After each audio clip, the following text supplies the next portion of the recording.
이제 얼마 남지 않았습니다. 스가랴서 내일 14장을 하루 이틀 정도 보고 나면은 그동안 우리 보았던 스가랴서 이야기가 다 끝나게 됩니다. 여러분 어떻게 생각하셨습니까? 한번 돌아볼까요? 하나님께서 이스라엘 백성을 유대 백성이죠. 이 포로 생활에서 마치고 예루살렘으로 다시 귀환하게 하신 다음에 성전을 짓기 원합니다. 근데 성전을 지으려고 해도 참 어려운 상황이었죠. 왜냐하면 돌아와서 적응하기도 힘들고 황폐한 땅을 일구기도 힘든데 먹고 살기 힘든데도 또 거기도 성전을 지어야 되니 이게 쉬운 일이 아니었습니다. 그래서 하나님께서는 이제 선지자들을 둘을 통하여서 이스라엘 백성들을 도우시는데 학개 선지자하고 스가랴 선지자였다. 학개 선지자는 실제적으로 이제 스룹바벨과 함께 이스라엘에게 힘내라 하면서 실제적인 일들, 그러니까 성전을 짓는 일들을 옆에서 독려했다면, 이 스가랴 선지자는 우리가 앞에서 보았듯이 그 사람들의 마음 상태, 그러니까 보이는 성전보다는 보이지 않는 성전을 짓도록 그 마음들을 이제 다독이는 일을 했다. 그래서 스가랴서 이제 앞에 보면은 하나님께서 이 8개의 환상을 보여주시죠. 이 8개의 환상은 각각의 다 메시지가 있는데 그 메시지들은 대부분의 목적은 이스라엘 백성의 마음속에 있는 문제들을 하나씩 끄집어내시고 그들을 또 독려하시고 위로하셔서 그들 마음을 치유하시고 회복해 하시려는 것이다. 그래서 성전을 잘 짓게 만들거나 진짜 성전이 되게 하려고 하나님께서 그렇게 하셨다라고 우리가 알고 있습니다. 이제 그러고 나서는 이제 우리가 9장부터 새로운 이야기를 보게 되는데 그 이야기들은 이제 직접적인 계시와 예언의 이야기였습니다. 이 계시와 예언은 두 가지 성격을 지는데 첫 번째는 하나님께서 이스라엘의 상태를 진단하시고 그들의 뭔가 수정을 원하시는 것, 그것이라고 할 수 있고, 한 가지는 앞으로에 있을 일을 이야기하는 하나님의 예언, 진짜 말 그대로 예언이라고 할 수가 있겠죠. 자, 그런데 중요한 것은 이 예언 중에 어제부터 우리가 보았죠. 어제 우리 본 내용을 한번 살펴보면 예루살렘을 하나님께서 다시 재건하시고 강하게 만들어 주시겠다. 그런데 그 강하게 만들어 주시는 방법은 이스라엘 백성들이 오히려 하나님 앞에 약해져서 회개할 때 그런 일들이 하나님께서 일어난다. 이걸 봤습니다. 그런데 여러분 이제 어제부터 보시면서 계속적으로 눈에 띄는 단어가 한 가지 있을 것입니다. 오늘도 우리가 말씀을 계속 이어가면서 계속 이 단어를 보게 되는데요. 이 단어가 뭐냐? 바로 이건데요. 우리 1절의 말씀을 읽어보도록 하겠습니다. 시작. 그날의 죄와 더러움을 씻는 셈이 다윗의 족속과 예루살렘 주민을 위하여 열리리라. 아시겠어요? 예, 잘 모르시겠죠. 1절 보고요. 우리 또 한번 보죠. 4절 한번 보실래요? 뭘로 시작합니까? 그날에, 그죠? 계속적으로 어제부터 오늘 그리고 내일까지 그날에라는 말이 반복이 됩니다. 자, 보통 그날에라고 하면은 앞으로 있을 날에라는 뜻이겠죠. 그럼 그날, 야, 그날에 이렇게 일어나, 그렇게 일어나, 이렇게 얘기합니다. 이게 뭐하고 똑같냐면 이런 건데, 이게 등산을 제가 요즘에는 제가 안 하고 있지만 예전에 등산 가면은 같이 가시는 분들이 꼭 묻죠. 아유, 얼마나 남았어? 아유, 다 왔어. 다 오긴 뭘 다 와요. 한참 남았는데 절반이 돼도 아유, 다 왔어. 또 한참 가다 아까 다 왔다며. 진짜 다 왔어. 진짜. 그게 이제 그날입니다. 지금 뭐냐? 이제 하나님께서 지금 이스라엘 백성들 가운데 계획하고 꿈꾸고 그 사람들이 원하는 바가 있을 거 아니에요. 그게 뭡니까? 성전을 이제 막 짓고 나면은 성전을 지음과 동시에 뭔가 하나님이 말씀하셨던 앞에서의 그 예언들과 환상들이 이루어지기를 원했단 말이죠. 예를 들어서 성전을 딱 짓고 나면 진짜 하나님의 영광이 세워지길 바랬답니다. 그리고 정말 성전이 쫙 세워지고 나면 정말 예루살렘이 다시 막 새로워지고 막 예루살렘이 막 다시 중흥할 것을 그들은 진짜 원했어요. 당연히 그렇게 원하니까 그렇게 힘든데도 성전을 지었죠. 여러분 제가 앞에서도 말씀드렸지만 성전 짓는 과정 자체도 되게 어려웠어요. 집불도 없었고 짓는데 방해도 많았고 그래서 중간에 중단도 되고 막 이랬거든요. 그런데 중요한 것은 그렇게 성전을 짓고 있으면서 사람들의 마음속에 의문이 있어요. 뭔가 성전을 짓고 어제보다는 돌 하나 더 올렸을 거 아닙니까? 그리고 어제보다는 뭐 계단 하나 더 올렸을 거 아니에요. 그럼 좀 나아지는 게 있어 보여야 되는데 똑같은 거예요. 아니면 오히려 더 안 좋아지는 거예요. 그럼 어떤 마음이 듭니까? 사람이 이게 맞아? 이게 맞아? 다 온 거 맞아? 심지어는 오늘 이 말씀을 이 학자들은 어떻게 생각하냐면 이게 성전이 다 짓고 난 다음에 이야기일 거라고 생각합니다. 이상하죠? 성전을 지면 하나님께서 영광을 막 나타내시고 하나님께서 막 새롭게 해주시고 하나님께서 좋은 일 있게 해주실 거라고 믿었는데 실제적으로 성전을 짓고 나서 어떤 일이 일어났습니까? 아무 일도 일어나지 않았어요. 오히려 성전을 짓고 나서도 어떻게 보면은 성전이 옛날에 그 솔로몬이 지었던 그 성전을 봤던 사람은 너무 비참해서 울었어요. 그거보다 너무 초라해 보였거든요. 당연하죠. 뭐 금덩이가 있어요, 은덩이가 있어요. 그냥 벽돌 올린 건데요. 이제 그러니까 이제 사람들 사이에서는 뭔가 좀 이제 웅성웅성하는 게 나타난 겁니다. 이거 사기당한 거 아니야? 우리가 이렇게 막 열심히 했는데 이거 뭐 제대로 된 거야? 그러면 그런 이야기들이 어떻게 되죠? 다 이제 지도자들에게 쏟아지게 되죠. 이제 그러면서 어떤 일이 일어나냐? 성전 공사가 성전을 딱 짓고 끝납니다. 무슨 소리냐? 이런 건데 예배당을 딱 지어놨는데 예배당 외부만 이제 딱 지어놓고 안에 인테리어가 하나도 안 된 거예요. 한번 생각을 해보세요. 아니면은 예배당을 졌는데 주변에 이렇게 막 아직도 막 공사장에 막 아직도 해결이 안 된 거예요. 이러고 딱 성전 공사가 끝나버려요. 그리고 거기서 끝난 것이 아니라 성전을 지었으면 성전을 지키는 사람들이 옆에 있어야 될 거 아니에요. 돈 있고 힘 있고 뭔가 좀 있는 분들은 성전 주위에 살지 않고 좀 떨어져서 편한 곳에 삽니다. 그리고 성전 주위에는 정작 거기 남아서 그걸 지키고 이런 사람들은 없어진 거예요. 그러면서 사실은 이 성전이 언제 제대로 끝나느냐? 한참 후에 한 60년, 70년 지나서 느헤미야라는 사람이 돌아와서 그 사람이 일종의 총독으로 부임을 하고 성벽을 주위에 쌓고 거기서 끝나는 게 아니라 이스라엘 백성들 예루살렘에 다시 와서 살게 만든 다음에 이 성전 공사가 실제적으로 끝나는 것이다. 그러니 한 100여 년 이상을 하게 된 겁니다. 그래서 아마 이 스가랴서 12장부터 13장, 14장은 스가랴가 아마 늙음하게 쓴 게 아닐까라고 생각을 합니다. 이런 건데 성전 공사는 끝났는데 생각만큼 안 돼요. 사람들이 실망을 하죠. 그리고 그 실망들이 지도자를 향하고 또한 그들의 그럴 때 항상 보면 중간에서 이간질하는 사람들 있잖아요. 그런 마음에 저 사람들이 또 힘들어지고 또 그 중에는 또 다시 죄짓기 시작하고 막 이런 상황이 일어났었을 때 스가랴가 이 얘기를 하는 거 아니냐. 그래서 결국 무슨 얘기를 하고 싶은 겁니까? 이게 아직 다 이렇게 너희가 실망할 수 있는데 아니야. 아직 그날이 아직 안 온 거야. 그때가 오면은 이렇게 돼. 아직 조금 더 가야 돼. 그런데 걱정하지 마. 이 얘기가 바로 오늘 13장에 나오는 그날이다. 그러니까 여기서 말하는 그날에는 이 전통적으로 이 성경에 나오는 이 여호와의 날, 주의 날이라고 할 수 있어요. 주의 날은 뭐냐면 하나님이 강림하시는 날, 하나님이 임재하시는 날, 하나님이 실제적으로 역사하시는 날이라고 할 수 있는데 그러면 그 완전한 회복의 날에 하나님께서 어떻게 하실 것인가에 대한 얘기를 할 때 오늘은 두 가지 얘기를 하고 있습니다. 우리가 1절에서 보았듯이 이스라엘 백성들을 하나님께서 깨끗게 하실 것이다. 우리가 12장에 본 것처럼 하나님께서 예루살렘을 하나님께서 강하게 하실 것이라는 말과 동시에 또 이제는 13장에는 예루살렘과 이스라엘을 깨끗게 할 것이다. 거룩하게 할 것이다. 그래서 하나님의 거룩한 백성이 되게 할 것이다. 라고 이야기를 한 겁니다. 자, 깨끗게 하다. 여러분 무엇입니까? 우리가 깨끗게 하기 위해서는 씻어야죠. 자, 씻습니다. 우리가 막 때를 벗기고 막 샤워를 하고 아니면은 뭐 떼수건을 밀 때 항상 씻고 나면은 뭐가 남습니까? 그 자리에 더러운 것들이 이렇게 막 우리 몸에 있던 것들이 이렇게 떨어지게 되죠.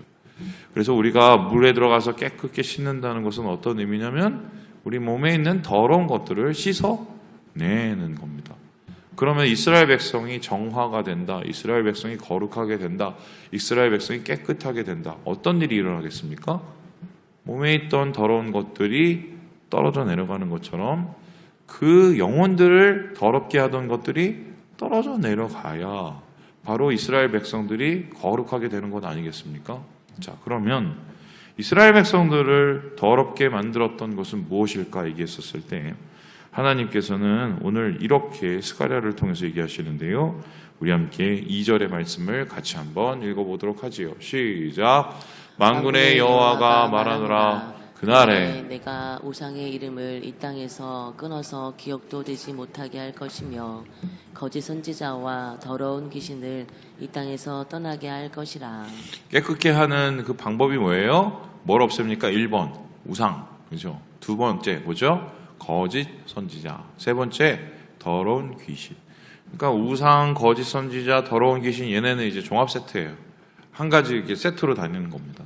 그러니까 이스라엘 백성에게 이미 사실은 우상의 숭배의 모습이 아직 남아 있었고, 또 뿐만 아니라 그 우상 숭배를 옆에서 계속적으로 돕고 그렇게 우상 숭배하라고 떠밀리는 가짜 선지자들이 있었고, 또한 그 가짜 선지자들을 뭔가 영통방통 신통방통하게 보이게 만드는 더러운 영들이 있었고, 이러한 이 이스라엘 공동체를 더럽게 하는 것을 하나님께서 떨커 내버린다, 씻어 내버린다라고 얘기를 하고 있습니다. 그래서 특별히 하나님의 칼날은 어디를 향하냐면 우상 숭배를 하게 만들었던 거짓 선지자들을 향합니다. 말 그대로 하나님을 제대로 믿지 못하게 만들고, 말 그대로 하나님뿐만 아니라 우상도 섬기게 만들었던 거짓 선지자들. 자, 그 거짓 선지자들의 규모가 어느 정도 될까? 우리가 추정해 볼 수 있는 대목이 여러분 아시는 것처럼 열왕기상 18장 19장 말씀이지요. 열왕기상 18장에 보면 어떤 말씀 나옵니까? 엘리야하고 이 이세벨의 선지자들이 이제 대결하는 장면이 나오죠. 이세벨의 선지자는 바알과 여러분 아시는 것처럼 아세라를 이제 섬겼습니다. 이 바알과 아세라는 한마디로 세트인데 여신과 남신을 섬겼어요. 근데 그 여신과 남신을 어떻게 섬겼습니까? 보통 이거는 섹스교예요. 이게 무슨 소리냐면, 제가 에베소 지역을 옛날에 가서 터키에서 보고 깜짝 놀랐는데, 이게 신전과 창기들, 그러니까 그 창녀촌이 이렇게 같이 붙어 있습니다. 그래서 일종의 그런 성행위를 하는 것이 일종의 예배 드리는 거예요, 얘네들은. 말도 안 되죠. 근데 이런 일이 있었어요, 실제적으로. 그래서 어떻게 했느냐? 뛰어놀죠. 그 뛰논다는 것은 그런 성적인 것을 의미하고, 두 번째는 어떻게 하냐? 거기서 대결을 하는데 안 되니까 어떻게 합니까? 막 걔네들이 막 불 내려달라고 이 지네의 신을 향해서 부를 때 어떤 일이 일어나죠? 아무 대답이 없으니까 칼을 가지고 어떻게 하죠? 자해를 하지 않습니까?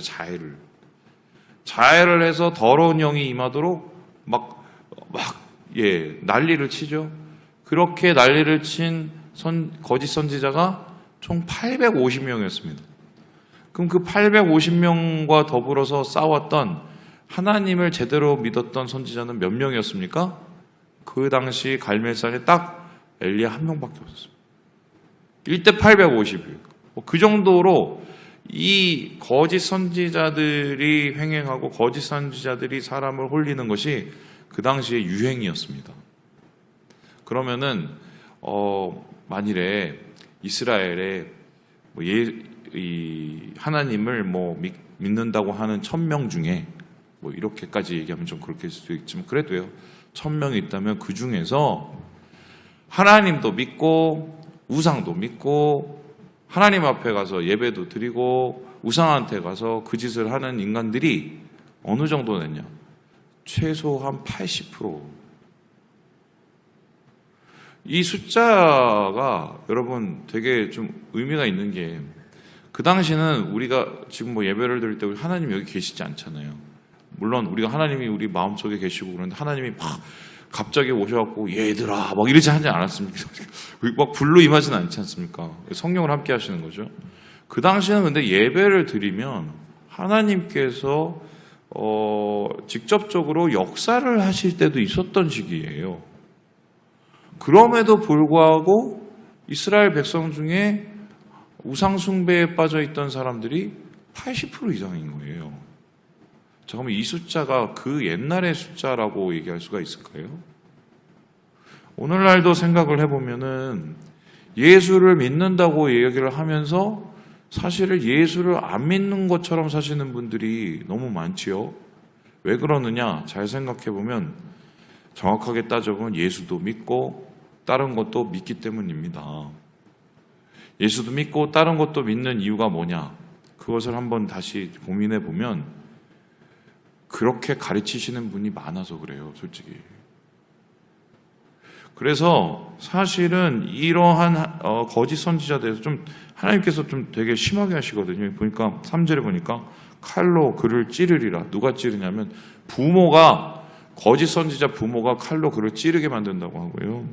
그리고 거짓 선지자의 그 외식적인 모습이 4절 보니까 다 드러나고 5절에 보니까 막 스스로 아니라고 막 얘기를 하고 그리고 6절에 보니까 어떻게 해요? 야, 너 상처 뭐야? 그랬더니 너 그거 자해해서 옛날에 그 신 그거 한 거 아니야? 말하면 숨길 정도로 아예 이 사람들을 그냥 멸절시켜버린다는 식으로 얘기하는데 하나님의 분노가 얼마나 대단히 큰지를 상상해 볼 수 있는 대목이라고 할 수가 있겠습니다. 그리고는 여기서 끝나지가 않습니다.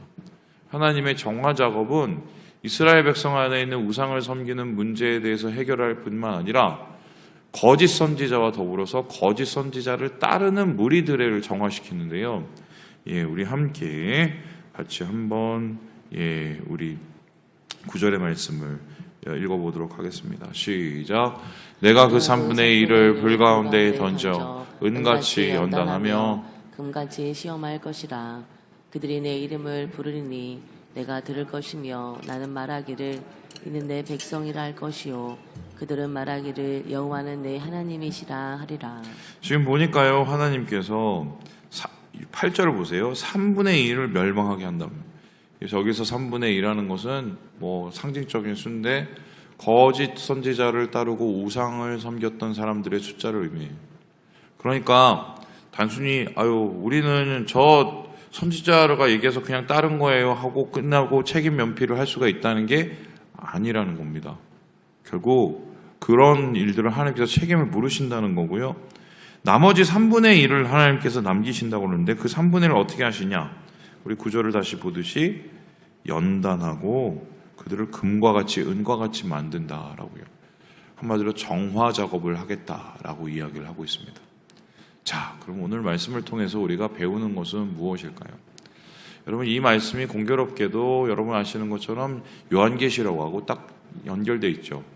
요한계시록 다시 한번 떠올려 봅시다. 우리 얼마 전에 배웠죠.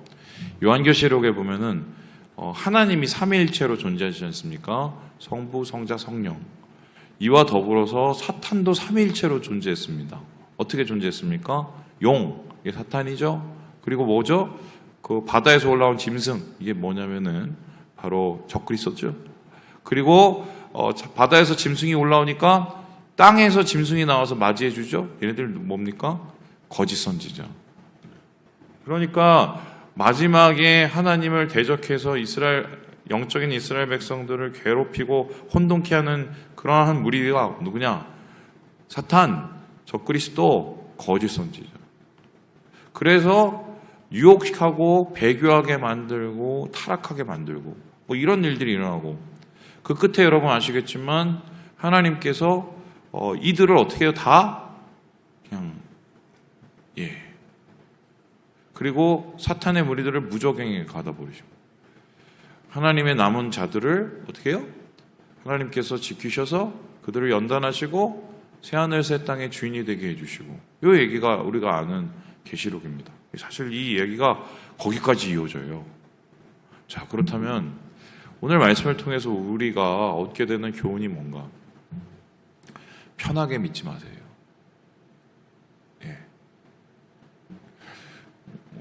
제가 목사라서 얘기하는 게 아니에요.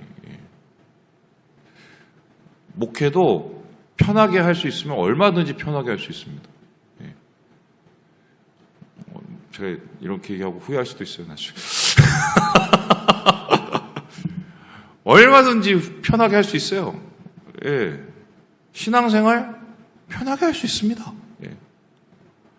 그럼 편하게 하다 보면은 불편하게 막 뭔가를 계속하고 막 또 뭐 신앙 지키려고 막 아동바동 하는 사람들이 그거 보면 뭐 저러해? 예. 뭐 저렇게까지 해? 막 이렇게 보일 수 있어요. 그죠? 물론 우리가 쓸데없는 일에 아동바동 할 필요는 없죠. 그런데 하나님 안에서 제대로 된 신앙을 하려고 하면 제가 볼 때는 신앙생활 하는 게 절대로 편할 수가 없거든요. 모르겠어요. 저는 그러더라고요. 해보니까. 목회도 전 마찬가지라고 하는데 목회적 양심이 있고 하나님에 대한 부르심이 있으면 저는 그냥 편하게 못 하겠던데요. 신앙생활은 남은 자로 사는 거예요. 3분의 2의 그 떨커진 자처럼 사는 게 아니라 3분의 1의 남은 자처럼 삽니다. 그럼 어떤 일을 합니까? 연단도 받고 또 우리가 또 열심을 내다 보면 또 실망도 하고. 그런데 중요한 건 뭐죠? 끝이 달라요.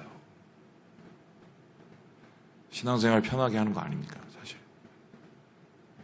네, 저도 뭐 마찬가지고요. 말씀을 마칩니다. 우리 사랑하는 여러분, 주님 안에서 하나님의 그날을 바라보면서 오늘도 소망으로 주님과 함께 승리하시는 우리 모든 형제 자매들 되시길 주님의 이름으로 축원합니다.